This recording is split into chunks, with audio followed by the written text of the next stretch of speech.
And so I am much grateful for this opportunity to be with you, to sing and to pray and to share together from God's Word.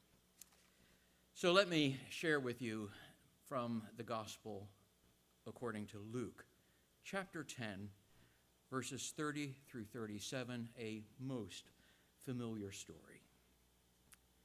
Jesus said, "A man was going down from Jerusalem to Jericho when he was attacked by robbers.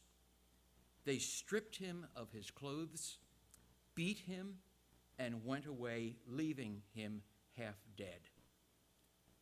A priest happened to be going down the same road, and when he saw the man, he passed by on the other side. So too, a Levite, when he came to the place and saw him, passed by on the other side. But a Samaritan, as he traveled, came where the man was, and when he saw him, he took pity on him. He went to him and bandaged his wounds, pouring on oil and wine. Then he put the man on his own donkey, brought him to the inn, and took care of him. The next day he took out 2 denarii and gave them to the innkeeper. 'Look after him,' he said, 'and when I return, I will reimburse you for any extra expense you may have.'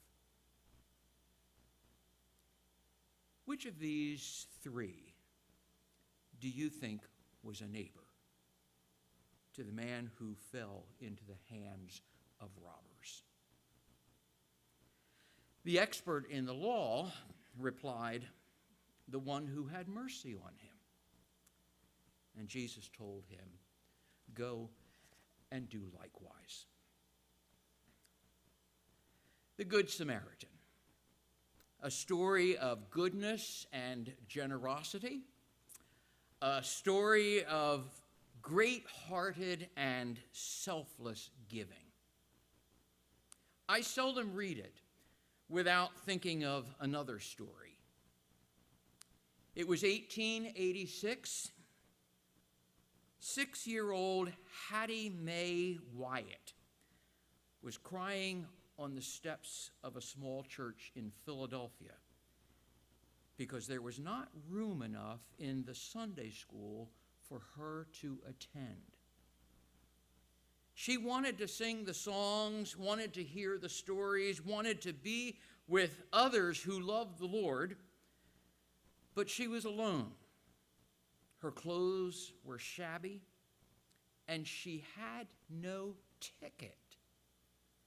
Incredibly, the church was often so crowded that admission tickets were handed out to avoid overcrowding. New facilities were desperately needed. The pastor, Russell Conwell, happened to spot Hattie and lifted her up to his shoulders and carried her through the waiting crowds into the church, much to her joy and delight. A short time later, Hattie contracted diphtheria and died. At the funeral, her mother handed Reverend Conwell a small purse, Hattie's purse, containing 57 cents. Hattie had kept the purse under her pillow with a note written very neatly, quote, "To help build the little temple bigger so more children can go to Sunday school." More on that story later. But first, I want to talk to you about managing our resources, or should I say, managing God's resources. Some time ago, I came across an article suggesting a new approach to stewardship in the local church. It seems there was a minister who told everyone to stand during the offering, at which time he instructed everyone to reach forward to the person standing in front and take their wallet or pocketbook, and then added, "Now open it up and give as you always wanted to, but felt you could not afford." Well, when it comes to giving, that's a rather novel approach. But whether it's your time or your talent or your treasure, the question is, what does your heart say? Because when it comes to giving, the thing that really makes you attractive to God is your attitude. It's not your abilities, it's not your skills, it's not your talents. It's not whether you have achieved much and acquired much. It's your attitude that makes you most attractive to God. Remember the story of the woman who put her 2 coins in the temple offering? Jesus, who watched her, said, "Truly, this poor widow has put in more than all the rest." How is that possible? To add together all the offerings of countless rich men and declare that their total is less than the 2 mites of this poor widow. How is it possible that so little could be so much? Well, I think the arithmetic of Jesus is not that difficult to comprehend when we understand, as he did, that the secret in giving is not the amount, but rather in the attitude. It has nothing to do with abundance. It has everything to do with attitude. Jesus teaches us that liberality is determined not by the amount of our possessions, but by the disposition of our hearts. Giving has nothing to do with cold cash. It has everything to do with a warm heart. It's the attitude. That's why, as I had told my congregants many times over the years, you can give without loving, but you cannot love without giving. Well, let me go right to the heart of this matter, and no better story to help us understand this than the story of the Good Samaritan. Luke tells us that there was a traveler on his way to Jericho who was first beaten and robbed, then ignored and passed by, and finally rescued and saved. In this story, there are 3 attitudes exhibited, and that's what I want for us to consider today. Here's the first one. Attitude number 1, what's yours is mine, and I'm going to take it. That's the first attitude, and it is apparent to us in the life of the robber. What's yours is mine, and I'm going to take it. Jesus tells this story of a man walking down a dangerous road. One commentary calls it the highway of blood. I was on it some years ago. From Jerusalem to Jericho, it's about 18 miles. And in that distance, the road is more like a trail or a footpath. It's narrow. It's a winding mountain pass. As the hymn goes, on the Jericho road, there's room for just 2, no more and no less. And it is desolate. It is isolated, it's steep, and quite rugged. People on this road were easy targets for bandits who would have found ample hiding places and escape routes into the desert where no one would pursue them. So here is this robber. He's a thief. He looks at the man coming down the road to Jericho, and he says, "What's yours is mine, and I'm going to take it." So he beats him up, strips him naked, takes his possessions, and leaves him for dead. He robs him. Now, I think in the church, we look at that scene with horror and shock, and we say we want nothing to do with this attitude. As Christians, we've always understood the principle that what's yours is not mine, and I have no right to take it from you. But in this story, that's the first attitude. On second thought, perhaps we do need to deal with this attitude. I mean, we read in the paper how someone goes into a local convenience store and robs it, and we say, that's terrible, that's wrong, that's not right. We understand how wrong it is. But there are other times when we do something that's not so different. When we look to God and say, what's yours is mine, and I'm going to take it. There are people who do that. They rob God. They rob God.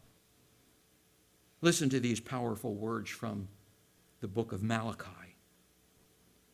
Will a man rob God? Surely not. And yet you have robbed me. You have robbed me of the tithes and offerings due me. And so the awesome curse of God is upon you, for your whole nation has been robbing me.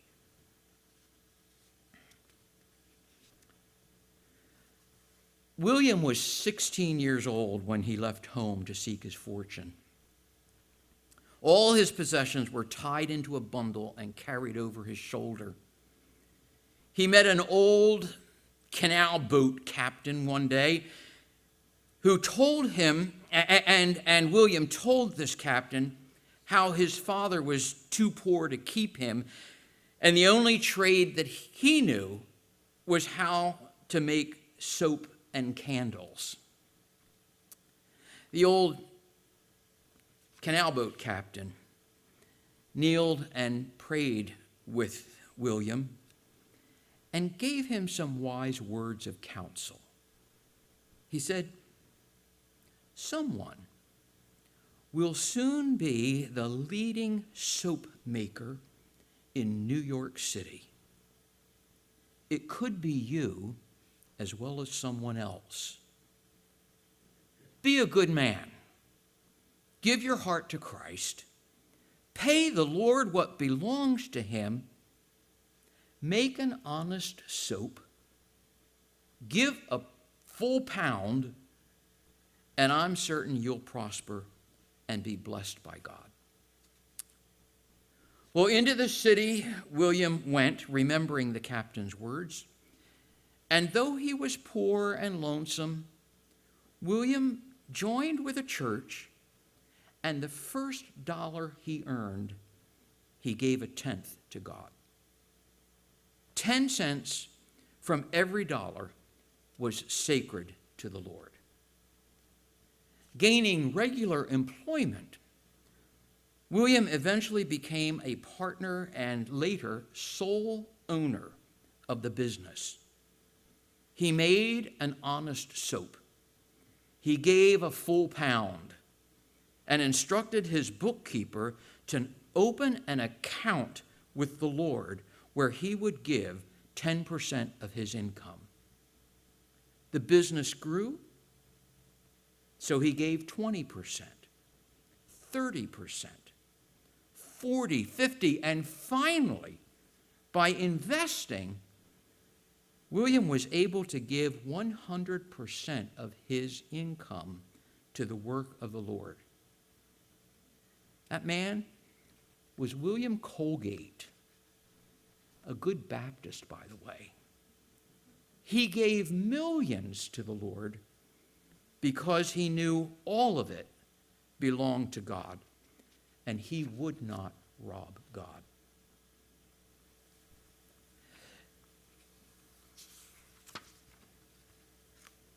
The second attitude that comes up in this story is held by the Levite and the priest. And what they are saying is this: what's mine is mine, and I'm going to keep it. What's mine is mine, and I'm going to keep it. In other words, they're not going to rob anyone. Heavens no. And they're not going to steal from anyone. Not at all. These are well-respected, decent citizens, experts in the law, workers in the temple. But the priest and the Levite pass by on the other side. Neither one would think of stealing. Neither one would think of ripping off someone else. But they operate under this attitude: what's mine is mine, and I'm going to keep it. Interestingly, these two men were very religious. But they say, what's mine is mine, and I'm going to keep it. It's the same attitude of that young man who once came to Jesus asking, what must I do to inherit eternal life? He was a respectable, honorable fellow, had never stolen, had never defrauded anyone, had never done anything bad. But neither had he done anything good, had never considered giving anything away. When challenged by Jesus to sell what you have and give to the poor, the Gospel of Mark says the young man was grieved and went away in sadness, for he had many possessions. His attitude was simple. What's mine is mine, and I'm going to keep it. I heard about one church that had a remedy for selfishness. Darrell was not too well educated, and his manner was somewhat crude and rough. But when he became a Christian, he was on fire for the Lord. He constantly pestered the pastor, wanting to be of genuine service to the church. In desperation, the pastor gave him a list of 10 people, saying, these are members who seldom attend services. Some are prominent men in the city. Contact them any way you can. Try to get them to be more faithful. Use the church stationery to write letters if you want, but get them back to church. Darrell accepted the challenge with enthusiasm. And about 3 weeks later, a letter arrived from a prominent physician whose name was on the list of 10. And in the envelope was a check for $5,000 and a note that read, Dear Pastor, enclosed is a check to make up for my missed offerings. I'm sorry for missing worship so much, but be assured I am going to be present every Sunday from now on. Sincerely, M.B. Jones, M.D. P.S.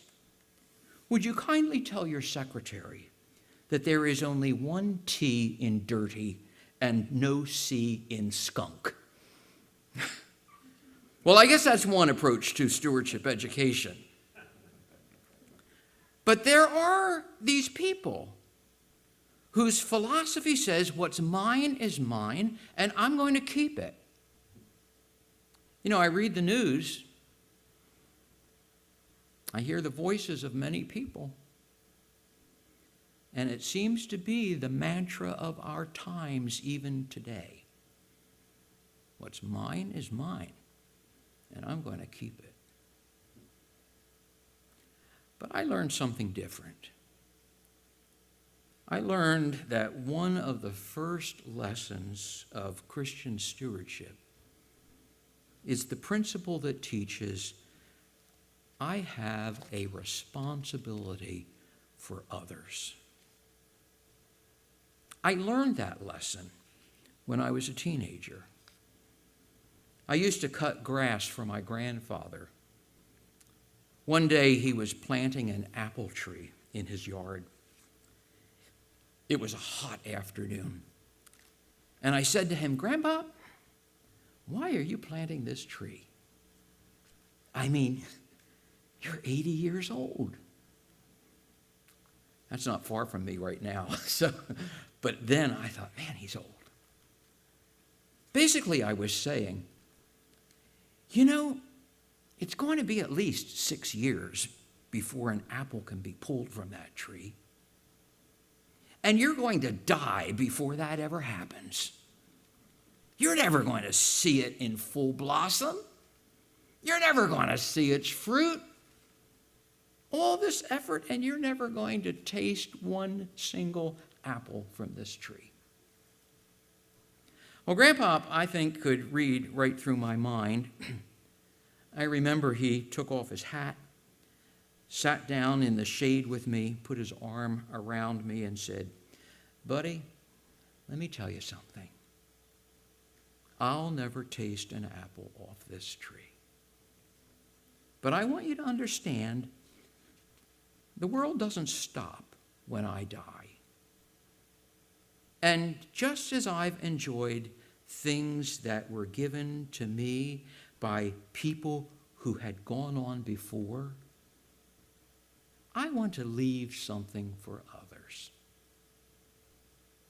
He said, "Life is more than me, myself, and mine." And then he put his arm around me and said, "You know, we're Christians. And it's our responsibility to give beyond our own life." Emerson said, "The purpose of life is to be useful, to be compassionate, to have it make some difference that you have lived and lived well." So if you have this attitude that, like the priest and Levite, says, what's mine is mine, and I'm going to keep it, it's good. I mean, it's better than the thief, but it's not good enough. What we need is the attitude of the Samaritan, which is the third attitude I want to talk to you about. It's the attitude that says, what's mine is yours, and I'm going to give it. 3 different attitudes, 3 different conditions of the heart. What's yours is mine, and I'm going to take it. What's mine is mine, and I'm going to keep it. What's mine is yours, and I'm going to give it. Here we find a man with a giving heart. He gave his time. He gave his effort. He gave his donkey. He gave his wealth to care for someone in need, to rescue someone in trouble. Now, typically, I know we hear this story and receive it as a lesson in the selfless ways we are to serve others. It makes the point well that you and I ought to love and do good to others. Jesus says, go and do likewise. But is it not also a picture of Jesus, who comes to us broken and bruised and battered by sin, dead, as it were? In mercy, he comes to us, does not ignore, does not pass by on the other side, but in compassion. The Good News Translation says of the Samaritan, his heart was filled with pity. Jesus comes to us prepared and willing to rescue and save, whatever the cost. He gives himself entirely. He pours out his love. He binds our wounds. He redeems and restores at great price. He says, what's mine is yours, and I'm going to give it. Paul Harvey tells of a remarkable incident in his book, The Rest of the Story. Some of you may remember Paul Harvey of years gone by. He had a radio spot entitled The Rest of the Story. He tells of a Japanese seashore village 100 years ago where an earthquake startled the villagers one evening. But being accustomed to earthquakes, they soon went back to their activities. Above the village, on a high plateau, an old farmer was watching from his house. He looked at the sea and noticed how the water appeared dark and brooding as it moved against the wind, retreating from the land. The old man knew what it meant: a great tsunami. His one thought was to warn the people below. He called to his grandson, "Bring me the torch, quickly." In the fields behind him lay his great crop of rice, piled in stacks, ready for the market. It was worth a fortune. The old man hurried with the torch, and in no time the dry stalks were blazing. The big bell immediately pealed from the temple below, "Fire!" Up from the beach, away from the strange sea, climbing the steep cliffs, the people of the village came, racing to save the crop of their neighbor, only to discover this man had torched his own crop. Mad, they thought, out of his mind. But then, as they reached the high plateau, the old man pointed to the horizon. Look! At the edge of the skyline, they saw a long, lean line that thickened as they gazed. The line was the sea, rising like a high wall and coming more swiftly than a kite flies. The great swell struck the shore with a weight that sent a shudder through the hills and tore their homes like matchsticks. It drew back, roaring only to strike again. Then at last, returning to its place. On the high plateau, not a word was spoken. The villagers knew the price their neighbor had paid. He stood among them, wealth now turned to ashes. But he had saved 400 men and women by his sacrifice. I think of that story and remember the words of Paul. We are servants of Christ and stewards of the gospel, and it is required of stewards that they be found trustworthy. let me finish the story about Hattie Wyatt. She was that girl with 57 cents. The pastor, Russell Conwell, was deeply moved. He accepted the little girl's contribution and later shared the story with the church congregation. It was the start of a much-needed building project. Each of Hattie's 57 pennies was auctioned. Church members made donations and checks came in from far and wide. In the end, Hattie Mae Wyatt's unselfish love paid enormous dividends. The next time you're in Philadelphia, look up the Baptist Temple with a seating capacity of 3,000.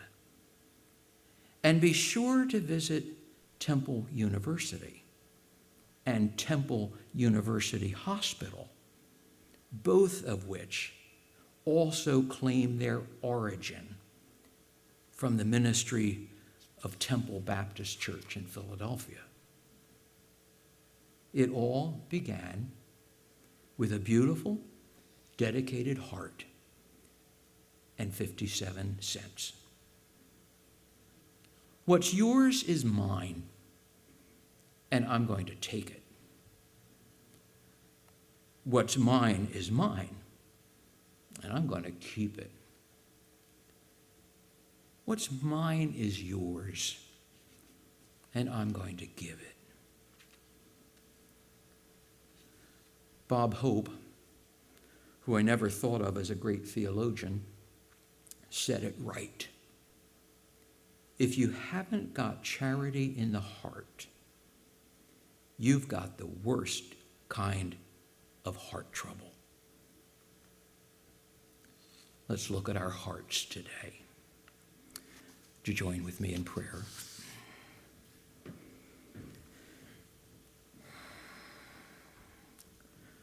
Lord, help us to be ever aware of the commandment to love you and to love our neighbors. Give us, dear Lord, a pure heart and a wise mind, that we may carry out our work according to your will. Save us from all false desires, from pride, greed, envy, and anger, and let us accept joyfully every task you set before us.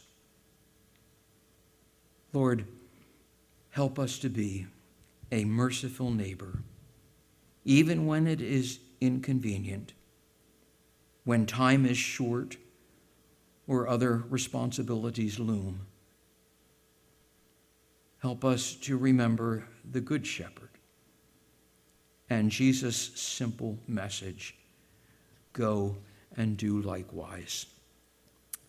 Amen.